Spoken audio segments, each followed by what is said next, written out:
এটা তোমার অন্তর। হ্যাঁ, তোমার এর অন্তর আছে নাকি? হ্যাঁ, যৌবনে কত ঘাটের পানি খাইছো তুমি নানি? এই বয়সে তোমার এই টিকটুক করা লাগে? হ্যাঁ, এই বয়সে তোমার এতে গান কোন লাগে? এল্লা আল্লাহ বিল্লাহ করো, নামাজ কালাম পড়ো, দুই ঠেঙই তো গাতাত গেছে গা। হ্যাঁ বেটে, আর যে কোনোদিন না শুনি তোমার, বুঝছো নানি গো নানি? যৌবনে কত কাঠের পানি খাইছো যে তুমি, এই বয়সে এজন কুরকুরানি।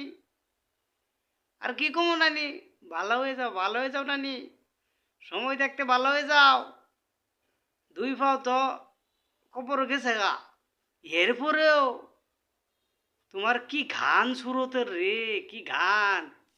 দাঁত টাত তো একটাও নাই সামনের পাটির। হ্যাঁ, তারপরে যে অবস্থা তোমার পাটি, বাদ দেও না নি এটা। এটা রং ঢং বাদ দেও, বাদ দিয়ে আল্লাহ বিল্লাহ করো, পরকালে চিন্তা করো না। এই রং ডঙ্গর তো তোমার দিন নাই বেটি, এটা কি বেকো তুমি এটা? হ্যাঁ বেটি বেটি, এটা কি বেকো এইসব গান তুমি? ভালো হয়ে যাবে বেটি, এরপর এটা গান না শুনি তোমার মুহে, আল্লাহ বিল্লাহ শুনি।